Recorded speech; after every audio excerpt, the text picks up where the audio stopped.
안녕하세요. 투자하는 김상사입니다. 요즘 군인연금 때문에 여러 가지 말들이 좀 많은데 제 블로그 검색어 순위 1위도 군인연금이 될 정도로 군인연금에 대한 관심도가 많이 뜨거운 것 같아요. 저는 군인연금을 받지 않는 사람으로서 이 군인연금에 대한 문제점이 뭐고 그 다음에 이걸 어떤 식으로 개혁할 수 있는지 몇 가지 시나리오에 대해서 한번 이야기를 해볼게요. 일단 오늘은 군인연금의 문제점. 군인연금은 공무원연금, 국민연금과 같이 공적연금이에요. 공적연금은 다음 세대로부터 소득 이전을 전제 조건으로 하는 연금 제도예요.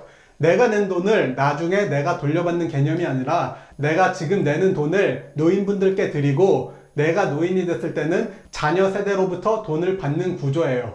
내가 낸 기여금을 그대로 돌려받는다는 건 말이 안 되는 거죠. 왜냐? 80년대 하사 월급 10만원, 20만원 할 때 기여금 만원, 2만원 냈어요. 그걸 30년대에 300만원 받는데 300만원이 된다는 건 불가능한 일이에요. 이 시스템은 90년대까지 아무 문제가 없던 시스템이에요. 왜냐? 90년대 군인분들은 부사관 기준으로 20살에서 55세, 35년 동안 복무를 해요.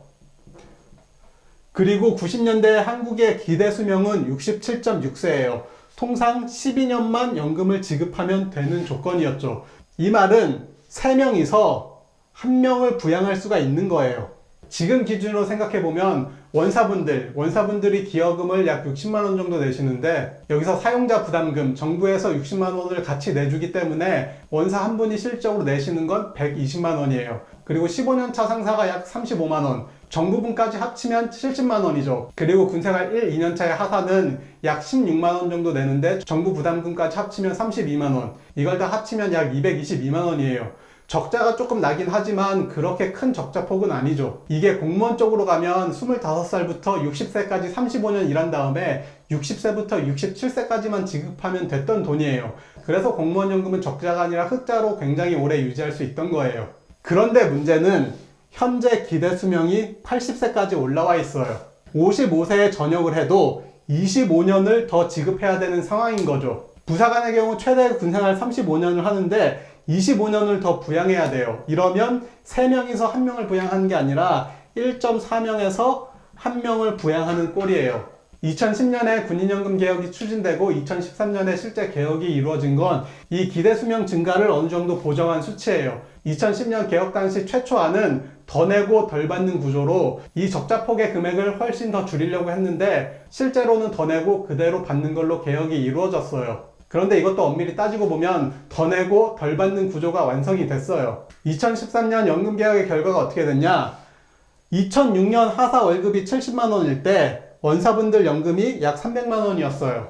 그리고 2012년 하사 월급이 90만원일 때 원사 연금이 340만원 정도 됐어요. 거의 4배 차이가 났죠. 하사 월급 기준으로 4배 정도의 차이가 났는데 2024년 현재 하사 월급이 187만원이에요. 그리고 원사분들의 연금이 약 320만원 정도 돼요.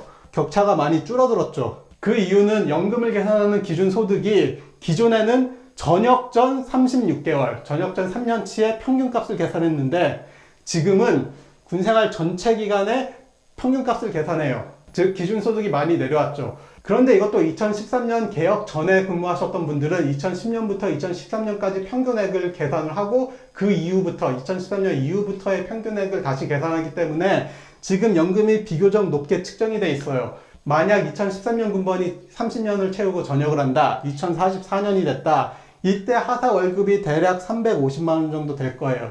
이때 원사로 전역하는 연금이 대략 얼마나 될까? 한 300에서 350만원 정도가 될 거예요. 거의 하사 월급만큼 받는 연금이 된 거죠, 이미. 이 시스템이 출산율이 2명 이상이면 계속 유지할 수가 있어요. 그런데 현재 대한민국의 출산율은 0.6명, 0.7명 이 사이를 왔다 갔다 하고 있죠. 2040년이 되면 생산 가능 인구, 만 15세부터 64세까지 인구가 2851만 명인데 비해 노인 인구는 2268만 명이에요. 노인은 100% 노인이죠. 그런데 생산 가능 인구는 생산 가능 인구지 여기에 학생도 있고 실업자도 있고 여러 가지 위험들이 있잖아요. 그래서 지금 형태의 연금은 결국 유지는 할 수가 없어요. 어떤 방식으로든 개혁은 이루어져야 돼요. 그럼 우리가 보통 생각하는 개혁은 납입금을 늘리고 연금액을 줄이거나 연금 지급 시기를 뒤로 늦추는 거죠. 그런데 이거 말고도 다양한 개혁 방법이 있어요. 이건 다음 영상에서 다시 한번 얘기해 볼게요. 여기까지 시청해 주셔서 감사합니다.